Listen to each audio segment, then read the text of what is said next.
पूज्य मामा और मामी के घर पर, और आप सभी लोग अभिनंदन करते, स्वागत करते अपने मंडली की ओर से, और साथ में भक्ति को ध्यान में रखेंगे, शांतिपूर्वक बैठेंगे, कथा में भाग लेने की चेष्टा करेंगे। गजाननं भूतगणाधि सेवितं कपितजम्बोफलचारभक्षणं उमासुतं शोकविनाशकारणं नमामि विघ्नेश्वरपदपङ्कजं वक्रतुण्ड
चलते बंधुगण श्री रामायण महारानी का स्मरणीय और उसको गाएंगे, उसके पश्चात और आज का जो पूजा का विधि वो करेंगे।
Thank you.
चंदन को हाथों में लेते हैं, भगवान को तिलक करते हैं।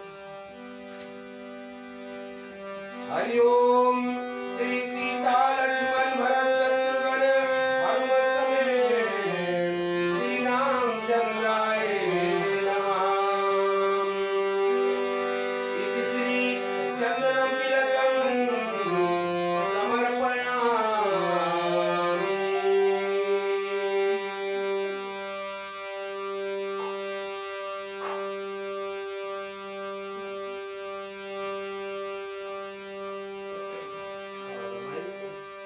दिया में भी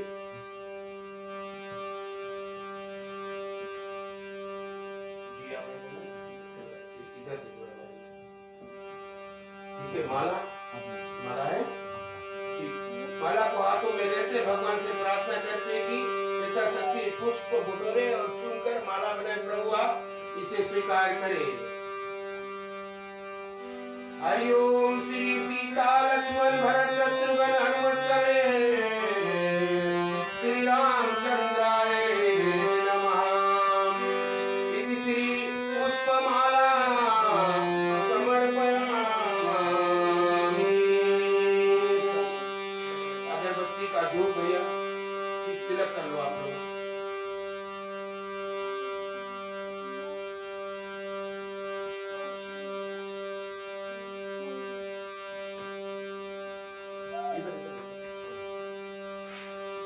अगरबत्ती का धूप भगवान को दिखाएंगे, प्रार्थना करते हैं कि प्रभु इसका जो धूप है, इसका जो सुगंध है, प्रभु संसार में सबके जीवन में इसी तरह सुगंध में रखे। इसी भांति इस दीपक में इस अगरबत्ती को मैं आपके समक्ष में जलाया, प्रभु आप इसे स्वीकार करें। हरि ओम श्री सीता लक्ष्मण भरत शत्रुघ्न हनुमत समेत श्री रामचंद्राय नमः। इति श्री धूपम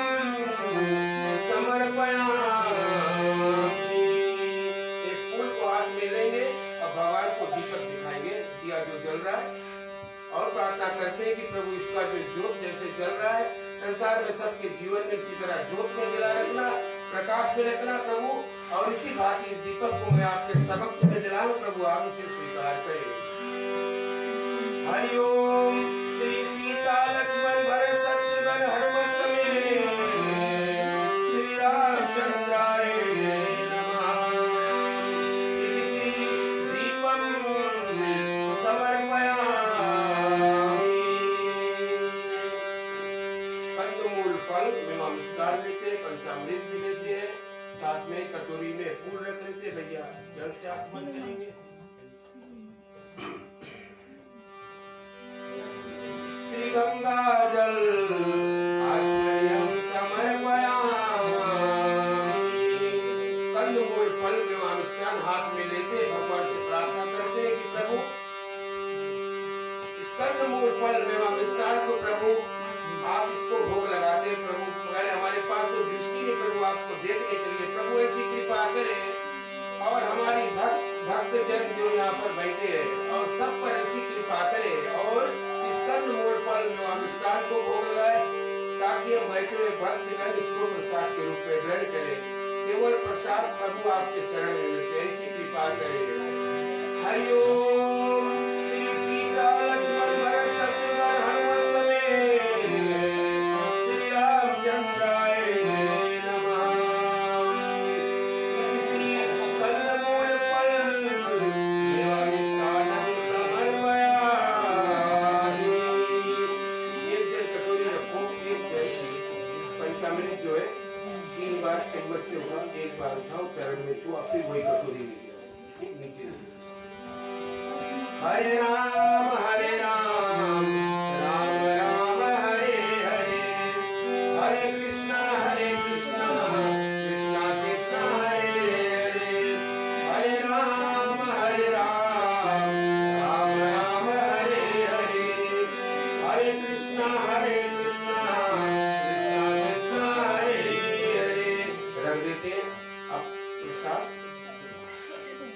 कांध पर छुआ लेते आसन पर और फल वगैरह रवाई पे और चढ़ा लेते आसन पे। चलते बंधुगण, आरती की बारी आती है, थोड़े देर अपने पैरों का कष्ट देते हुए खड़े हो जाते और आरती सभी लोग को मौका दिया जाएगा आरती घुमाने के लिए। आप आए बारी से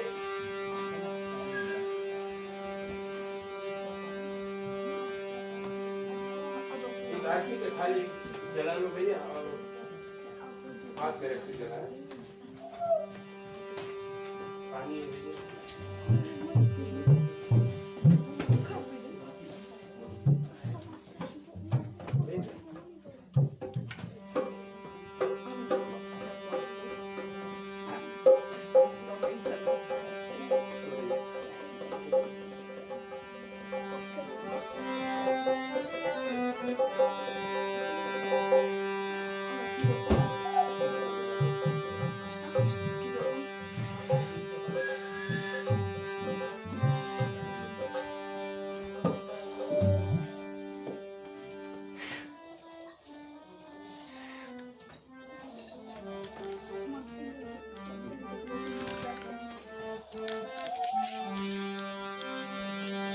बोलो सियावर रामचंद्र की जय।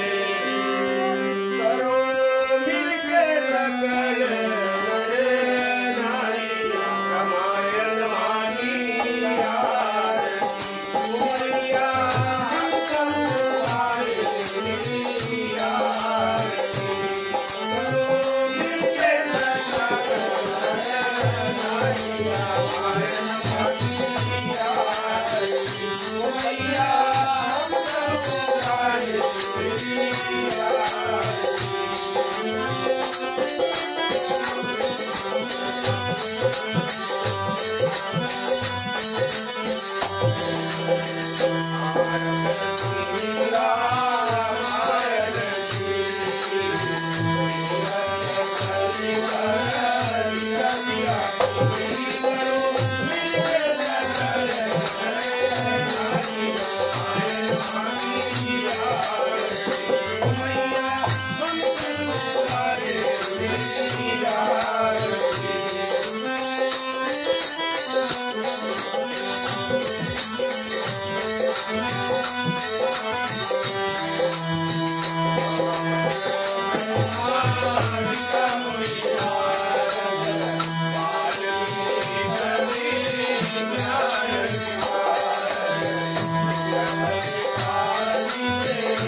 Hare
के बंधुगण, आरती की थाली आपके पास आएंगे और बारीकी से आप सभी लोग आरती को लेते रहे और बड़े अपने स्थानों पर बैठ के और जब तक की छोटी सी हरिनाम संकीर्तन को करते हैं।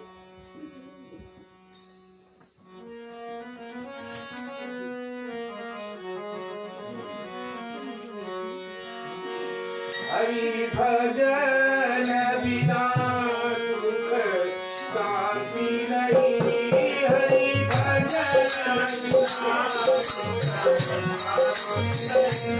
हरि भजन बिना शांति नहीं, हरि भजन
श्याम रामचंद्र की जय, सनातन विश्व धर्म की जय, अपने अपने गुरु गोविंद की जय।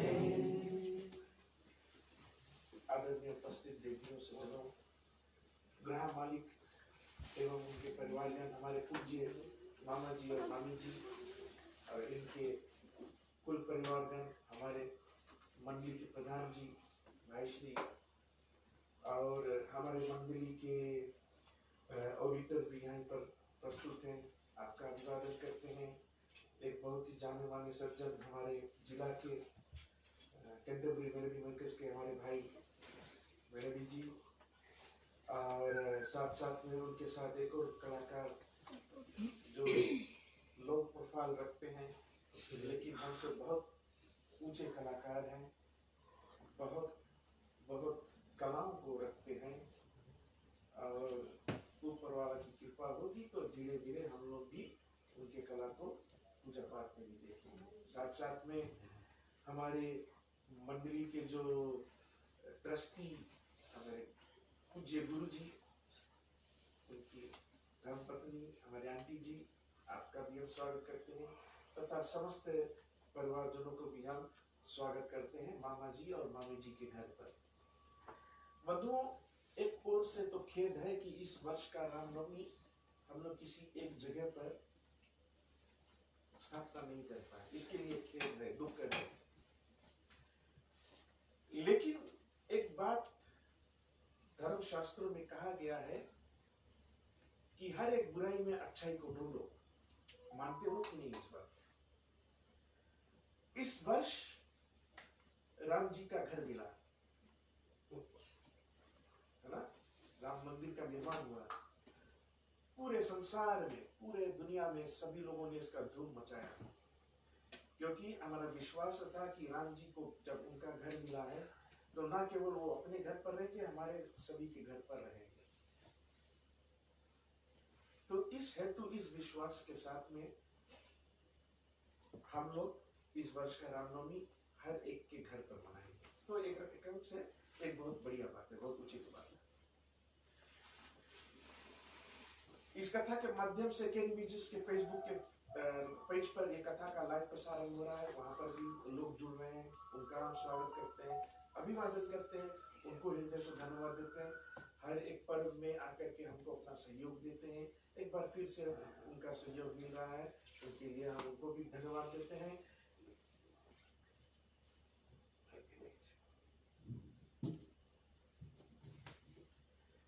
और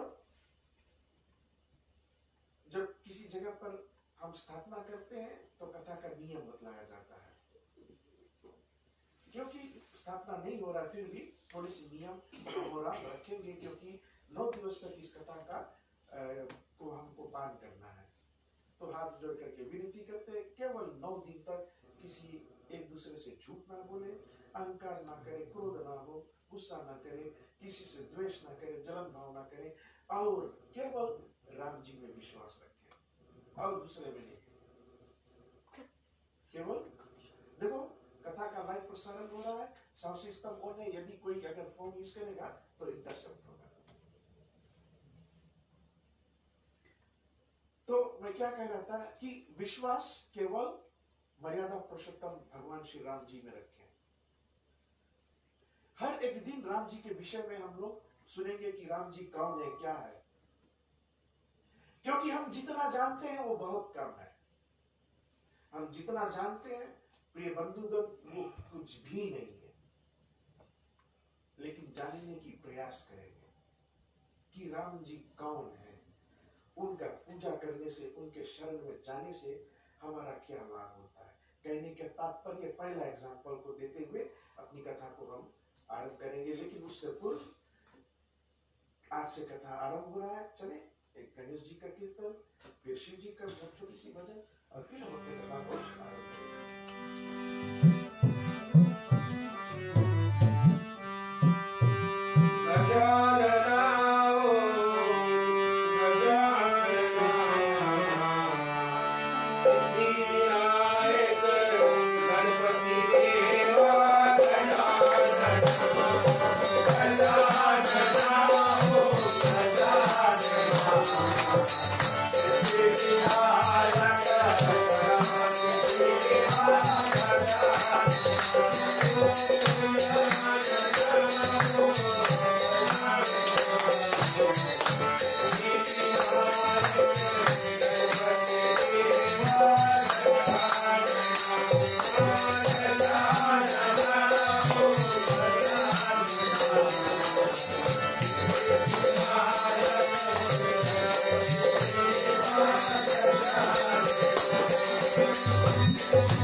प्रेम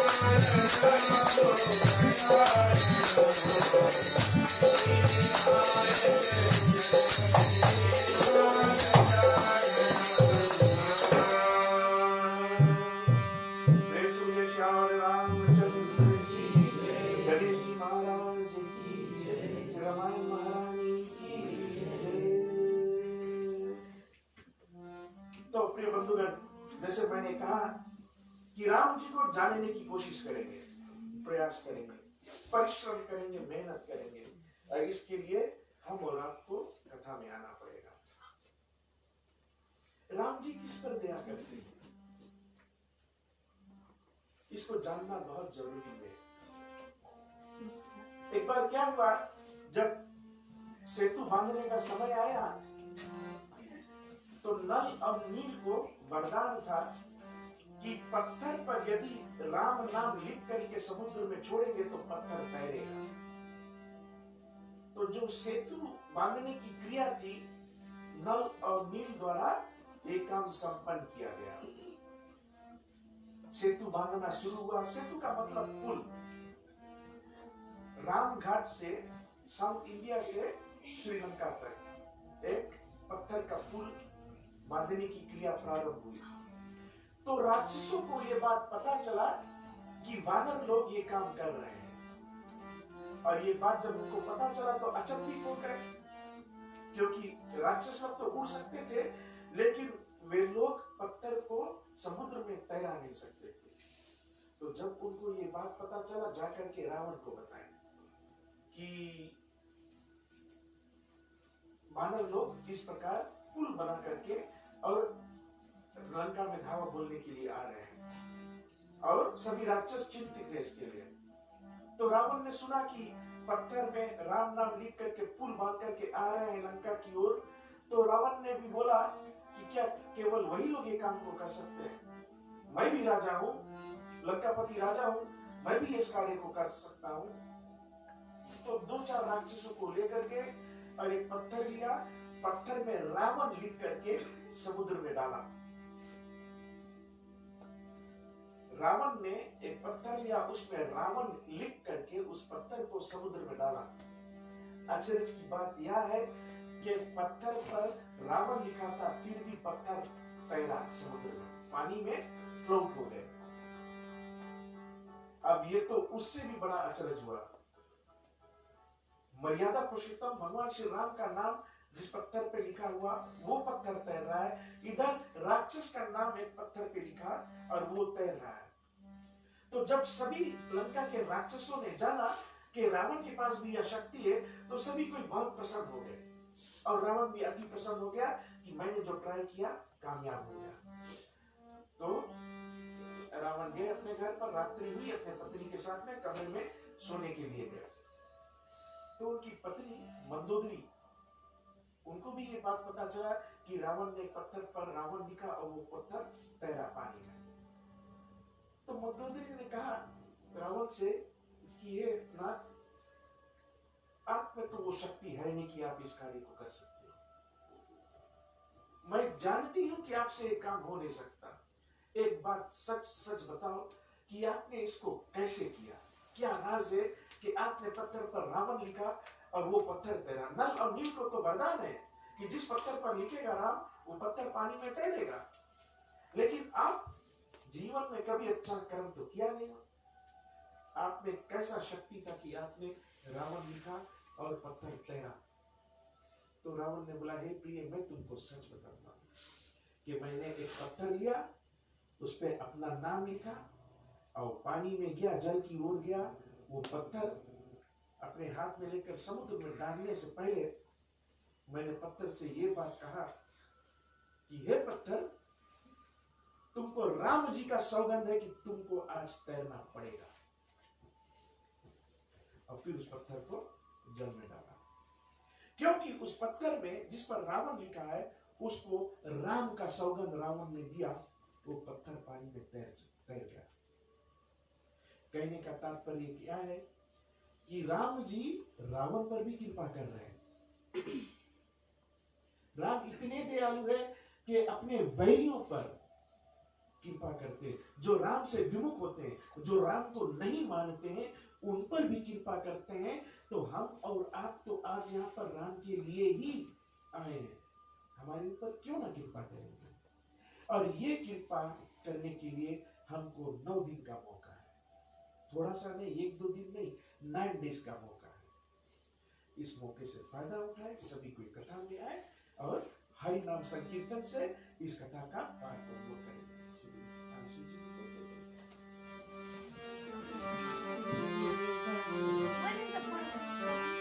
हर हर शंभु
शंकर भगवान की जय। क्योंकि मर्यादा पुरुषोत्तम भगवान श्री राम की कथा है, आज से पहला रात्रि की कथा को हम लोग आरंभ करते हैं, तो शिव जी का नाम बहुत अनिवार्य है। चले कथा को लेकर के बढ़ते हैं। प्रिय श्रोताओं, हमारे मंडली ने यह नियम बनाया कि कथा जो साप्ताहिक पारायण की कथा अभी तक जहां तक हम लोग पहुंचे थे, उसी कथा को लेकर के हम लोग आगे बढ़ेंगे। तो आज हम लोग कथा को वहीं से लेकर के आगे बढ़ते हैं, लेकिन थोड़ा सा एक कर दें। भरत और शत्रुघ्न अपने ननिहाल के यहाँ पर गए हैं, अपने नाना और नानी के यहाँ पर गए हैं और कई राक्षसों को मारते हैं, कई दुष्टों को मारते हैं, कई को पराजित करते हैं, हरवाते हैं और वहां के लोगों की रक्षा प्रदान करते हैं। लेकिन ये काम कैसे कर पाते हैं? जितना भी तीर चलाते हैं, जितना भी तलवार चलाते हैं, जितना भी शब्दों से अपना बाण चलाते हैं, यानी कि शब्दों से भी लोगों को मारा जाता है, सभी कुछ कार्य को करते तो पहले मन में श्री राम को बसाते हैं और जिव्या पर अपने भाई, बड़े भाई राम जी का नाम धारण करते हैं। हम लोग अपनी कथा से वहीं से लेकर के चल रहे हैं। मेरे झोपड़ी के भाग यार उड़ जाए मेरा, मेरे झोपड़ी के भाग यार उड़ जाए मेरा,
नवे दिन पर राम जी का आगमन होगा और भजन आज से आरंभ होगा। राम आएंगे तो क्या करोगे? अगला सजाओ। ये ये आनंद कहाँ का है? घर का आनंद, पड़ोसी का आनंद, प्रधान जी का आनंद, किसका आनंद? हम सभी का आनंद, सभी का आनंद। और ये आनंद कहाँ पर है? यहाँ अंदर, यहाँ अंदर। इस अग्नि को हमें संवारना है, जलाना है, साफ करना है। और यहाँ पर प्रभु राम जी के दीपक को हमें जलाना है। भगवान श्री राम का दीपक यहाँ अंदर हमको जलाना है। और तब राम आएंगे। ऐसे राम आएंगे। राम झूलेंगे तो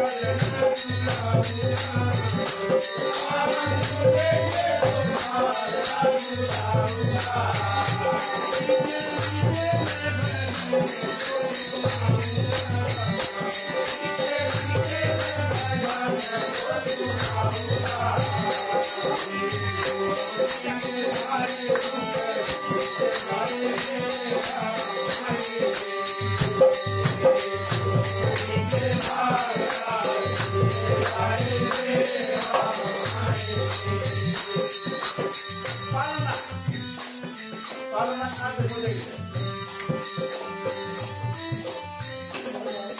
यही पालना है। और कैसे बुलाएंगे? ऐसे बुलाएंगे सभी को जोर से।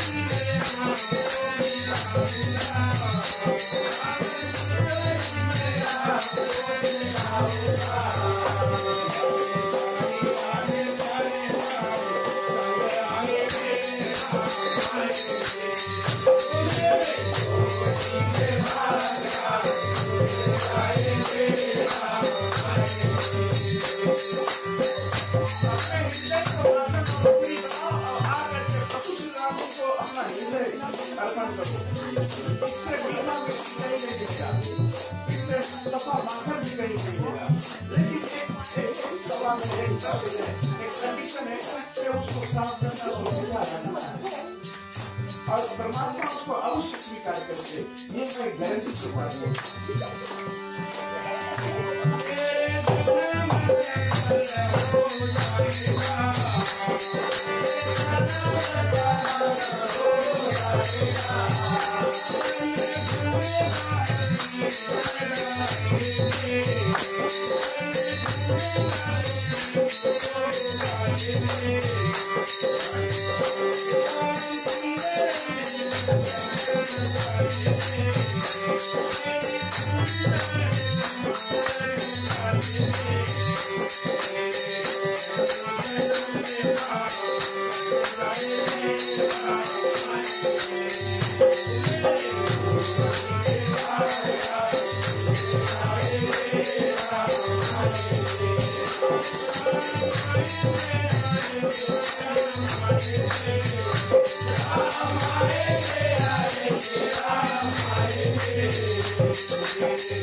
भगवान श्री रामचंद्र की जय।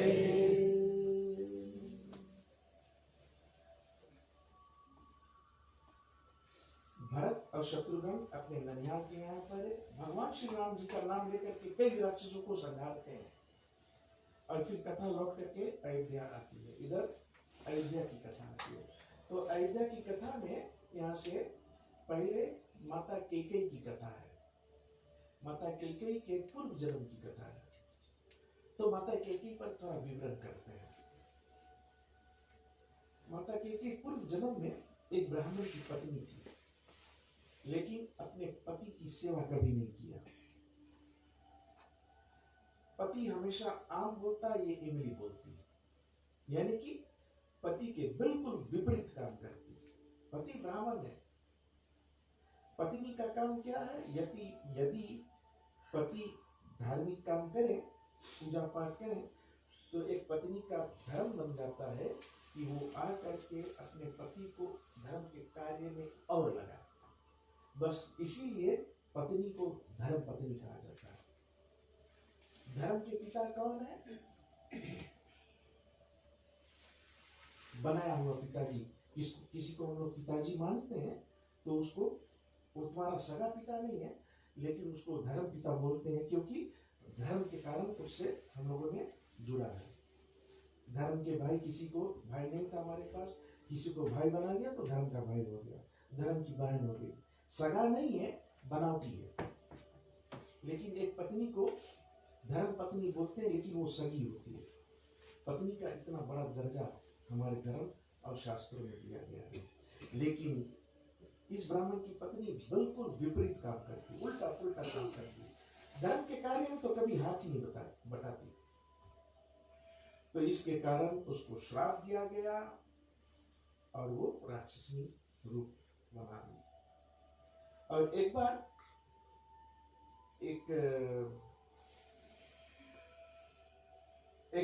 एक दूसरा ब्राह्मण हाथों में गंगा जल और पूजा के पदार्थ को लेकर के पूजा पाठ करने के लिए जा रहा था हमारे नवरात्रि के समय में, और ये राक्षसी इसको दौड़ाया।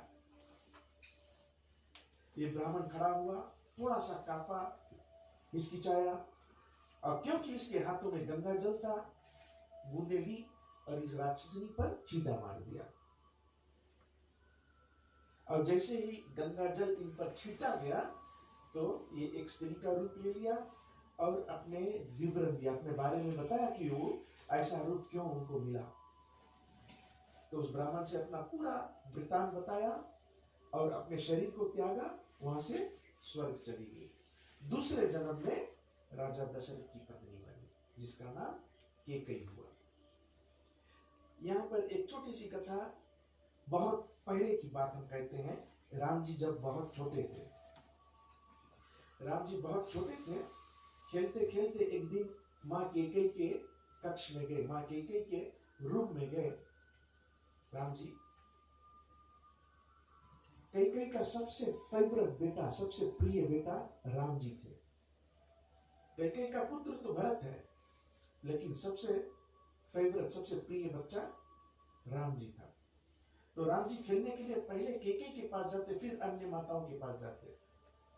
तो राम जी गए केकई के कक्ष में, केकई के कमरे में, और अपने हाथों को माँ केकई के आंखों में जाकर के ऐसे धर दिया और उसके आंख मूंद लिया। केकई माँ के आंखों को मूंद दिया हाथों से। और माँ केकई जानती है कि राम ही होगा जो ऐसा कार्य करेगा, क्योंकि राम ही आकर के केकई के साथ खेलते थे। तो राम जी छोटे बच्चे के रूप में केकई माँ के आंखों को मूंद दिया और बोला कि माँ पहचानो कौन। यदि ना पहचान पाओगी तो जो मैं बोलूंगा वो तुम करोगी, और यदि तुम पहचान ली तो तुम जो बोलोगी वो मैं करूंगा। समझ गए ना? यदि केकई माँ ने राम नाम कहा कि राम ही हाथों से केकई की आंखें बंद किया है, तो केकई जीत जाएगी। और अगर केकई ने किसी और का नाम लिया तो राम जी जीत जाएंगे। केकई मां जानती है कि राम ही है, लेकिन लड़प्पन के कारण, बेटे का प्यार को देखने के कारण झूठ बोला कि तुम लक्ष्मण हो, शत्रुघ्न हो या भरत हो। दूसरा नाम बोला, क्यों? क्योंकि मां देखना चाहती थी कि राम क्या चाहते हैं। तो मां ने राम का नाम नहीं लिया, किसी और का नाम लिया, दूसरे बेटों का नाम लिया। और राम ने कहा, मां तुम हारी, मैं जीता, अब जो मैं कहूंगा तुमको मां वो करना पड़ेगा। मां ने बोला, अच्छा ठीक है, मैं अवश्य वो कार्य को करूंगी। तब एक छोटा सा बालक राम रूप में केकई मां को बतलाते हैं कि मां, मैं जानता हूं तुम्हारा सबसे प्रिय बेटा मैं हूं, लेकिन एक समय आएगा कि तुमको कठोरता दिखानी पड़ेगी मेरे हित के लिए, जग कल्याण के लिए। और हे मां, तुमको मुझे वन भेजना पड़ेगा, जंगल भेजना पड़ेगा। अर्थात तुम्हें आक्षेप बहुत लगेगा, पूरा दुनिया तुम्हारा छू करेगा, लेकिन हे मैया, तुमको मेरे लिए ये काम करना पड़ेगा। राम जी ने छोटा सा बालक ने ये बात बहुत पहले माँ कैकेयी को बतला दी थी, और वह कैकेयी आज राजा दशरथ जी के पत्नी है। और यहाँ पर विश्वासु नामक एक बिच्छू अयोध्या जी में आते हैं। क्यों आते हैं? क्योंकि जैसे जैसे समय बीत रहा है, जितना देवता लोग हैं जाकर के ब्रह्मा जी के पास उनसे कह रहे हैं कि हे ब्रह्मा जी, राम का तो अवतार हो चुका है, लेकिन अभी भी हमारे देवताओं के ऊपर दुख है और वो दुख दूर नहीं हो रहा। तो ब्रह्मा ने कहा तुम जाओ और अयोध्या में इधर उधर विचरण करो और बहुत जल्द तुम्हारा कार्य सिद्ध होगा। तो ब्रह्मा जी की कृपा से विश्वासु एक बिच्छू अयोध्या में आते हैं और लोग उनको रुकने के लिए कहते हैं, अयोध्या जी में कुछ ठहरने के लिए कहते हैं। तो बिच्छू बोलता है कि मैं इंद्र के अधीन हूं, कि मैं इंद्र के अधीन, इसका मतलब कि मैं इंद्र की केवल बात सुनता हूं, यदि इंद्र चाहेंगे तो मैं रुकूंगा, वरना मैं कहीं पर रुक नहीं सकता। ये बात कैकेयी तक पहुंची और कैकेयी ने एक बड़ा सा चिट्ठी लिखा इंद्र को और विश्वासु से कहा कि इंद्र क्या बात करता है, इंद्र तो हमारा अधीन है, हमारे कृपा द्वारा इंद्र अपना इंद्रासन पर बैठा है, चिंता मत करो। एक बड़ा सा चिट्ठी लिखा इंद्र के पास और बताया इंद्र से कि तुम हमारे अधीन हो, तुम आज्ञा दो विश्वासु आकर के अयोध्या में रहे। थोड़ा कड़ा सा एक चिट्ठी लिखा और जब इंद्र के पास वो चिट्ठी पहुंचा तो इंद्र ने उसी दिन सोचा कि ये चिट्ठी doesn't sound good, बहुत कड़ा शब्द कैकेयी ने लिखा है, इंद्र को अच्छा नहीं लगा ये बात। तो इंद्र ने वही ठाना कि मैं इसका बदला अवश्य लूंगा। चले आगे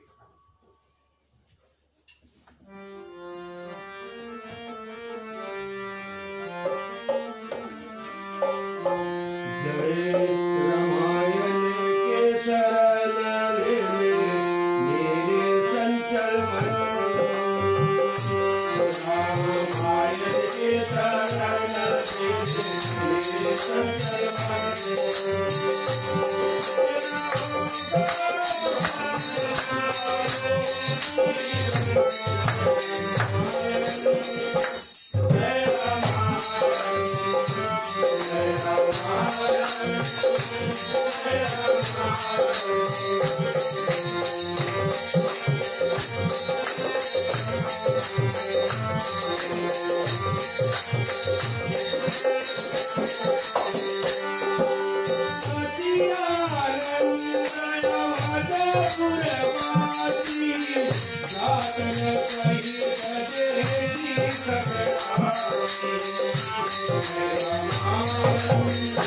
जय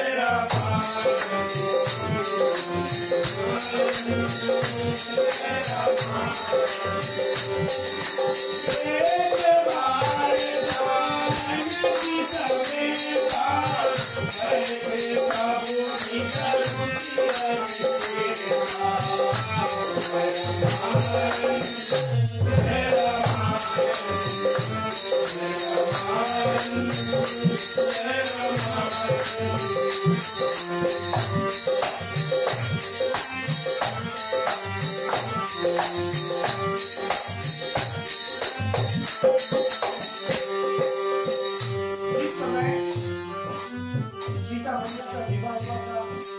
सीता माँ कितने वर्ष की थी?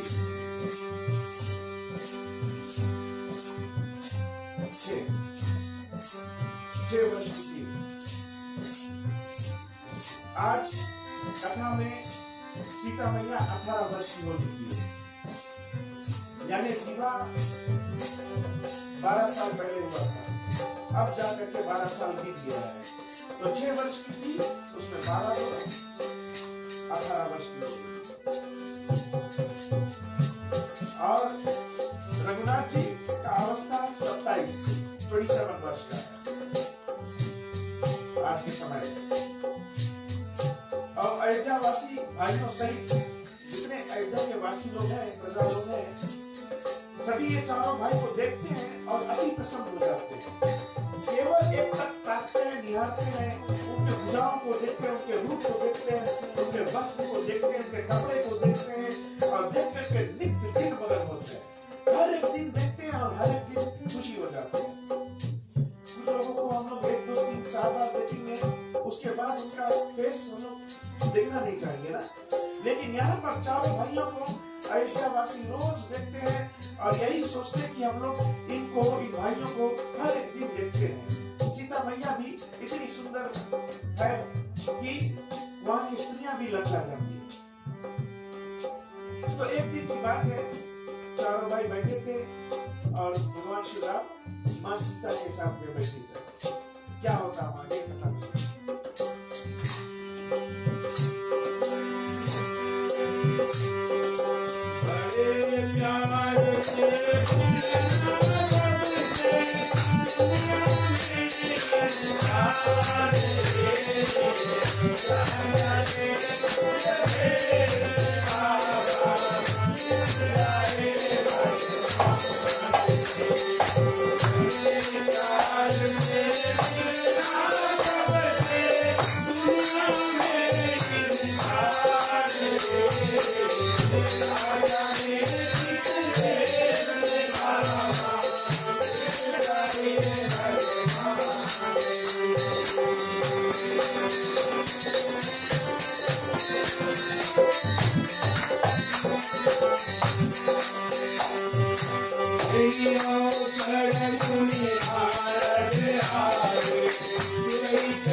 उसी समय वहां पर नारद जी आते हैं।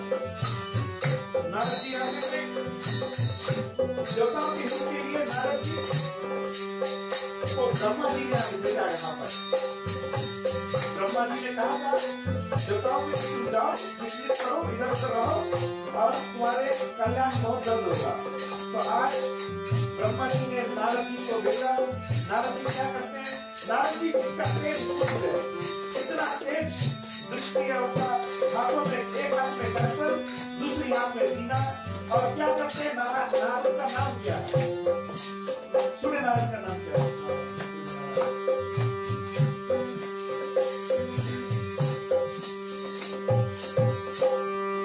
नारायण नारायण नारायण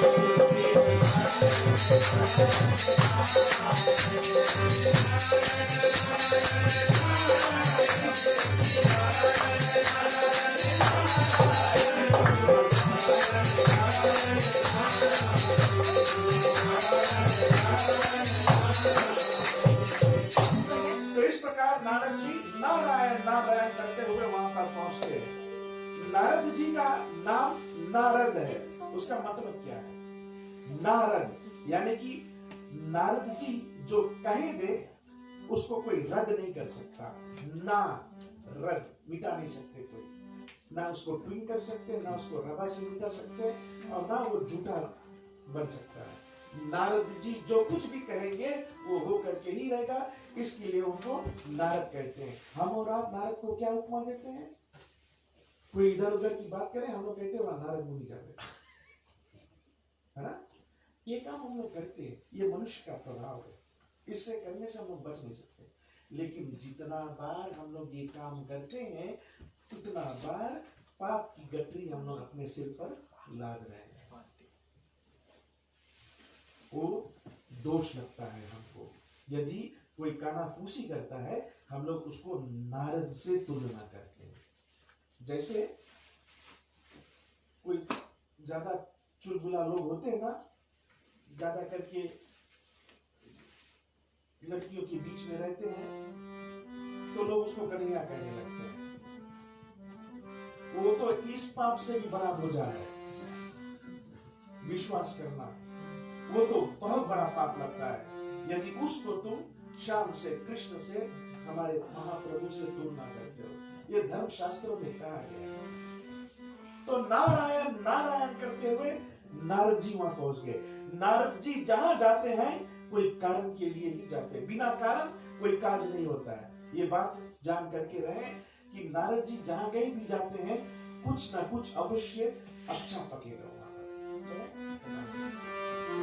ऋषि नारद का मैंने कहानी लिखा, ब्रह्मा के पुत्र नारद अमर कहा। ब्रह्मा के पुत्र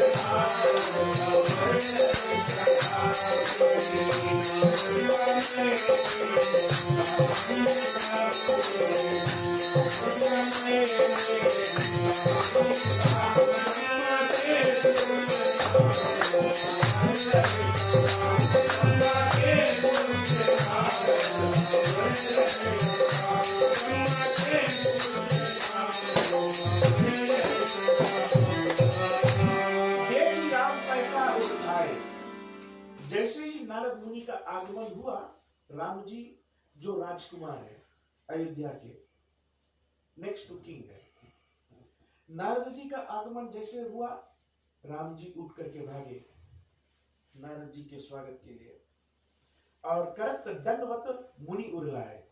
जहां पर नारद जी जहां तक पहुंचे थे वहां राम जी गए और जैसे ही नारद को देखा उनका दंडवत किया, उनको प्रणाम किया, उनके चरण छुए और फिर साथ में नारद जी को अयोध्या नगरी के अंदर लाए।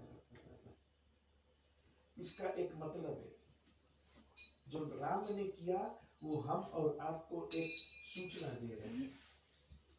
यदि घर पर कर्मकांडी ब्राह्मण आए और हम लोग जहां कहीं भी बैठे हो, बैठे नहीं रह जाए, उठ करके जाए, उनको स्वागत करके जाए। ब्राह्मणों को किस प्रकार सेवा करनी है, ये बात बड़ी भांति से मार्कंडेय पुराण में कहा गया है। ये बात मार्कंडेय पुराण में ब्राह्मण को किस प्रकार सेवा करनी है। यदि ब्रह्म भोज कराएं घर पर बुला करके ब्राह्मण को, तो उससे बार बार पूछे कि हे प्रभु, हे ब्राह्मण देवता, आप संतुष्ट हुए? नहीं, कुछ और लीजिए, और थोड़ी सी। ये बात लिखा है और मैंने इसको पढ़ा है। ब्राह्मणों को इस प्रकार सेवा करनी है। यदि ब्राह्मण कर्मकांडी हो या आपने उसको अपने घर पर ब्रह्म भोज के लिए बुलाया, उसको बहुत अच्छी तरह से सेवा करें।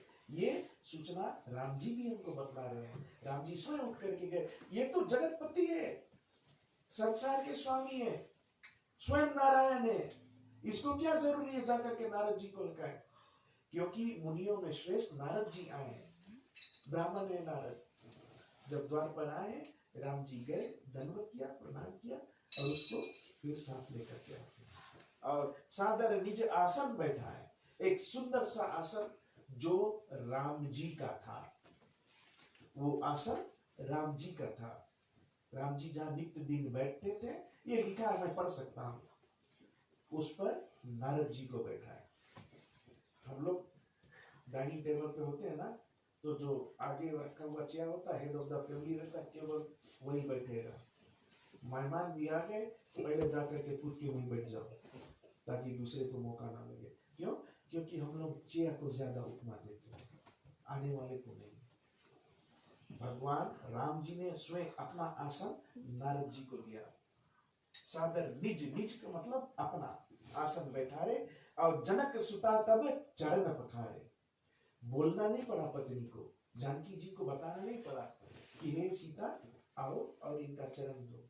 जैसे राम जी ने आसन दिया, अपना आसन दिया, माँ सीता ने स्वयं थाली लेकर के और जल लेकर के आकर के ऋषि का चरण धोया। ते ही चरणों तक भवन सिंचाया।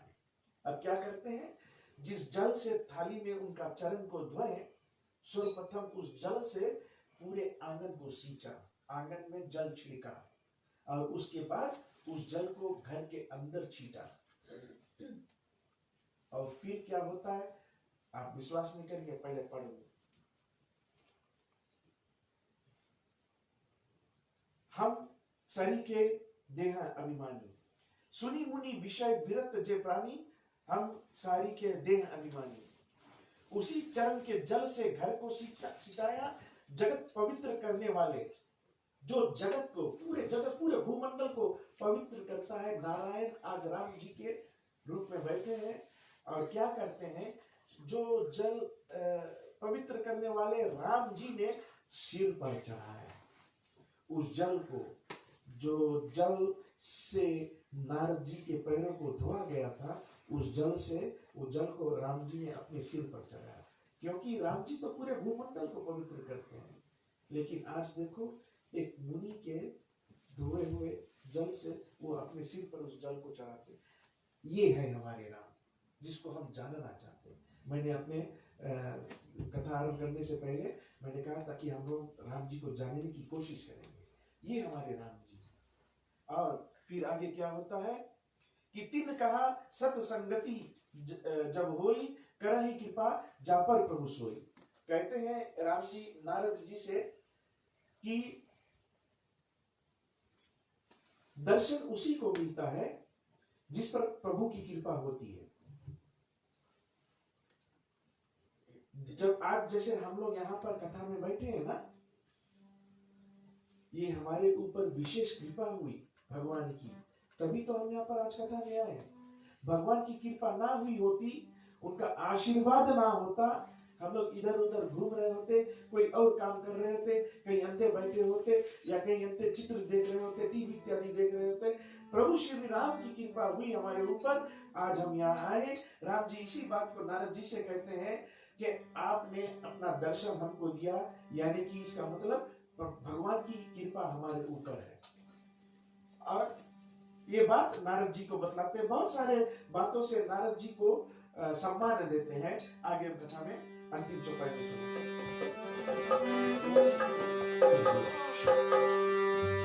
तुलसीदास की रामायण बड़ी प्यारी लागे हो, बड़ी प्यारी लागे हो, भक्ति ज्ञान से तुलसीदास की रामायण बड़ी प्यारी लागे, बड़ी प्यारी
जिसे कहते हैं तिन का सत्संगति जब हुई, सत्संगत के विषय में कहते हैं, क्योंकि नारद जी स्वयं चल करके इनके यहाँ आए कि सत्संगत बिना कारण नहीं होता है। आज जैसे हम लोग यहाँ बैठे हैं, सत्संगत हो रही है, ये सच्चा संगत है, इसको सत्संगत कहते हैं। तो सत्संगत होती है जब भगवान की कृपा होती है। ये राम जी नारद जी से बतला रहे हैं, अर्थात हम और आपको भी बतला रहे हैं कि जिन पर भगवान की कृपा होती है सत्संगत उसी को मिलता है। जब गणेश जी और स्वामी कार्तिक के बीच में कंपटीशन हुआ तो कार्तिक की सवारी क्या है?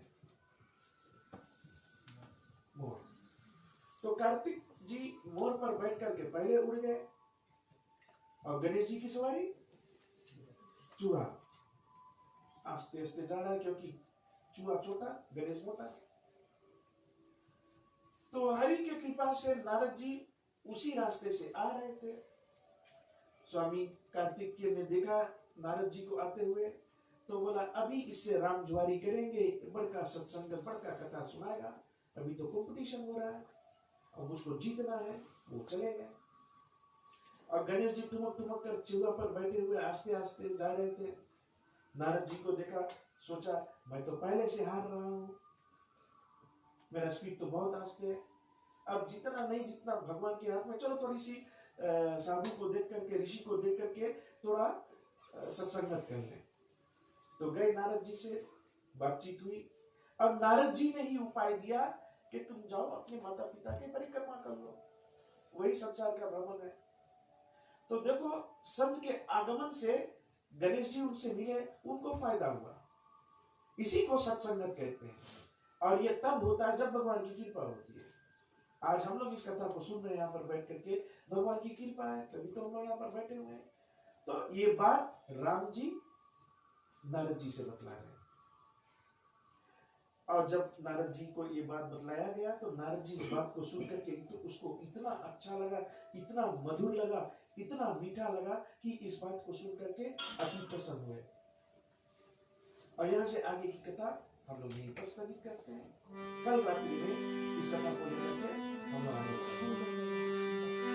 मंत्रहीनम क्रियाहीनम भक्तिहीनम जनार्दनम यति पूजते मायादेवं परिपूर्ण तदस्तमे अहं न जानामि जनम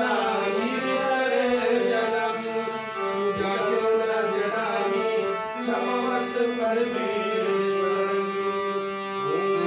ओम शांति अंतरिक्षं शांति पृथ्वी शांति शांति ओषधया शांति वनस्पतया शांति विश्वदेवा शांति ब्रह्म शांति सर्वं शांति शांतिरेव शांति शांति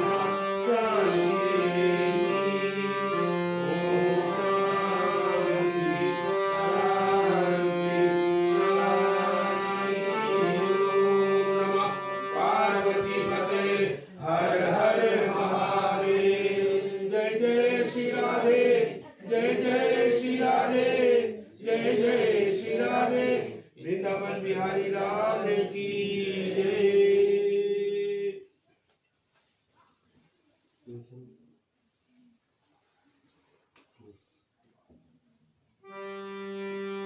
ओ पालनहारे निर्गुण न्याय पूरे हमरा कोई नहीं, तुमके बिना कोई नहीं।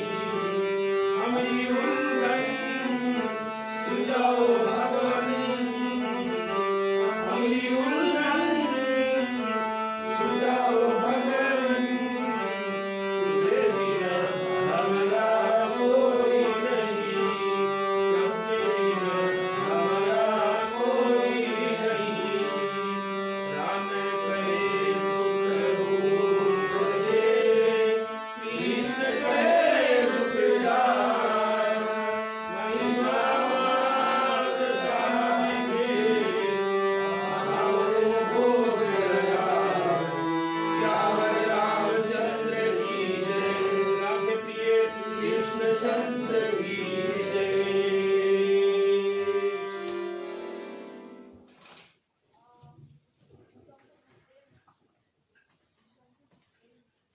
प्रिय उपस्थित देवियों सज्जनों, आज की कथा को हम यहीं पर स्थगित करते हैं। इस कथा को कल रात्रि में ठीक इसी समय हम लोग उस्ताद उमेश जी के घर पर 52 आउट्स ड्राइव लिंकन पर लेकर के चलेंगे।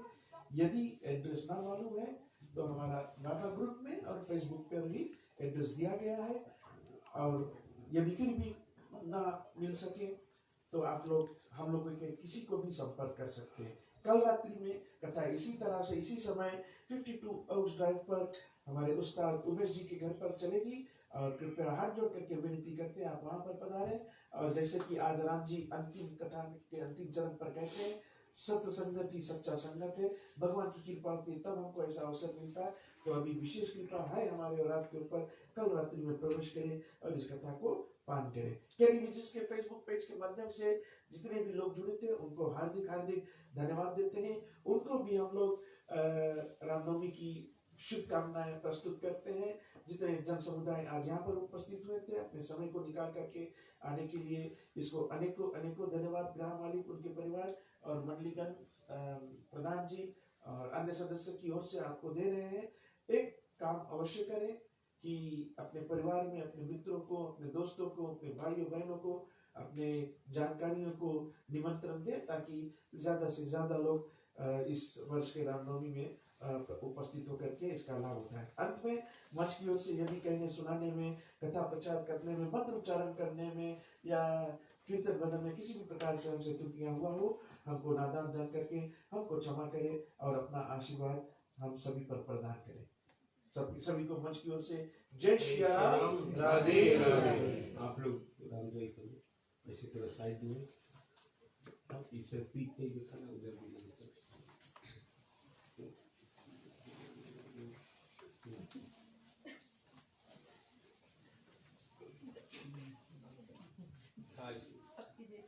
जय श्री राम।